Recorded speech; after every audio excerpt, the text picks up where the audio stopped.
ಚಿತ್ರದ ಶೀರ್ಷಿಕೆ ರಿವೆಂಜ್. ಹಾಗೆ ಅವಳು ಎನ್ನುವ ಚಿತ್ರವು ಕೂಡ ನಮ್ಮ ಓಂಕಾರೇಶ್ವರ ಗಿರಿಮಠದ ಆವರಣದಲ್ಲಿಯೇ ಕೂಡ ಚಿತ್ರೀಕರಣ ಆರಂಭವಾಗಿದೆ. ಈಗಾಗಲೇ ಚಿತ್ರೀಕರಣ ಪ್ರಗತಿಯಲ್ಲಿದೆ. ಮುಂಬರುವ ದಿನಗಳಲ್ಲಿ ಕೆಲವೇ ದಿನಗಳಲ್ಲಿ ಡಾಕ್ಟರ್ ರಾಜೇಂದ್ರ ಎಸ್ ಕಡಾಬ್ ಕೇವಲ 3 ತಿಂಗಳಲ್ಲಿ ಈ ಚಿತ್ರೀಕರಣ ಪೂರ್ಣಗೊಂಡು ತೆರೆ ಮೇಲೆ ಬರ್ತಾ ಇದೆ. ಹಾಗಾಗಿ ಇವರು ಕೇವಲ 2 ರಿಂದ 3 ತಿಂಗಳ ಒಳಗಾಗಿ ಚಿತ್ರೀಕರಣ ಪೂರ್ಣಗೊಂಡು ತದನಂತರದಲ್ಲಿ ಬಿಡುಗಡೆಗೆ ಸದಾ ಅದು ಬಿಡುಗಡೆ ಹೇಳಿದೆ. ಅದಕ್ಕೆ ನಾವೆಲ್ಲರೂ ಕಾತರಾಗೋಣ.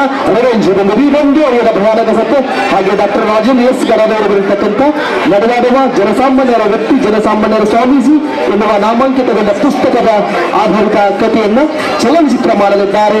ರಾಧೆ ಕಾರ್ಬಾರಿ ಅವರ ಕಾರ್ಬಾರಿ ಸಿನಿ ಪ್ರೊಡಕ್ಷನ್ ಬ್ಯಾನರ್ ಅಡಿಯಲ್ಲಿ ಸ್ವಾಮೀಜಿಯವರ ಜೀವನ ಆಧಾರಿತ ಚಲನಚಿತ್ರ ಇನ್ನು ಕೆಲವು ದಿನಗಳಲ್ಲಿ ಆ ಚಲನಚಿತ್ರ ಚಿತ್ರೀಕರಣ ಇದೇ ಓಂಕಾರೇಶ್ವರ ಗಿರಿಮಠದ ಆವರಣದಲ್ಲಿ ನಮ್ಮ ನಿಮ್ಮೆಲ್ಲರ ಸ್ವಾಮೀಜಿ ಜನಸಾಮಾನ್ಯರ ಸ್ವಾಮೀಜಿ ಎಂದು ಖ್ಯಾತನಾಮಗೊಂಡಿರ್ತಕ್ಕಂಥ ಮತ್ತು ಜನಮನ ಮಾನಸದಲ್ಲಿ ನೆಲೆಗೊಂಡಿರ್ತಕ್ಕಂಥ ಸಾಮಾನ್ಯರ ಸ್ವಾಮೀಜಿ ಎಂದು ಪ್ರಖ್ಯಾತರಾಗಿರ್ತಕ್ಕಂಥ ನಮ್ಮ ನಿಮ್ಮರ ಆಸುಬಾಜಿನಲ್ಲಿ ನಮ್ಮೆಲ್ಲರ ಅಭಯ ಹಸ್ತವಾಗಿರ್ತಕ್ಕಂಥ ನಮ್ಮ ಕಷ್ಟ ಸುಖಗಳಿಗೆ ಸ್ಪಂದಿಸುವ ನಮ್ಮ ಹೆಮ್ಮೆಯ ಸ್ವಾಮೀಜಿ ಜನಸಾಮಾನ್ಯರ ಸ್ವಾಮೀಜಿ ಶ್ರೀ ಸಂಸ್ಥಳ ಬ್ರಹ್ಮ ಶಿವಾಚಾರ್ಯ ಸ್ವಾಮಿಗಳ ಜೀವನ ಆಧಾರಿತ ಚಲನಚಿತ್ರ ಇನ್ನೊಂದು ಕೆಲವೇ ದಿನಗಳಲ್ಲಿ ಅದು ಚಿತ್ರೀಕರಣದ ಸೆಟ್ಟೇರಲಿದೆ.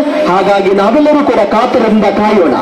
ಈಗ ಇದು ರಿವೆಂಜ್ ಚಲನಚಿತ್ರ ಮತ್ತು ಅವಳು ಎನ್ನುವ ಚಲನಚಿತ್ರವನ್ನ ಚಿತ್ರಕಥೆ ಸಾಹಿತ್ಯ ಸಂಭಾಷಣೆ ನಿರ್ದೇಶನ ರಾಧೆ ಕಾರ್ಬಾರಿ ಅವರ ಸಿನಿ ಪ್ರೊಡಕ್ಷನ್ ಬ್ಯಾನರ್ ಅಡಿಯಲ್ಲಿ ಇದನ್ನು 3 ತಿಂಗಳಲ್ಲಿ ಆ ಚಿತ್ರ ತೆರೆಯ ಮೇಲೆ ಪ್ರದರ್ಶನಗೊಳ್ಳಲಿದೆ. ಹಾಗಾಗಿ ಎಲ್ಲ ಕಲಾವಿದರಿಗೂ ನಮ್ಮ ಓಂಕಾರೇಶ್ವರ ಹಿರಿಮಠ ಓಂಕಾರ ಗಿರಿಮಠದ ವತಿಯಿಂದ ನೈವೇದ್ಯವಿರ್ತಕ್ಕಂಥ ಎಲ್ಲ ಪೂಜ್ಯರ ಸಮಕ್ಷಮ ಅವರಿಗೆ ಅಭಿನಂದನೆ ಸಲ್ಲಿಸುತ್ತೇನೆ.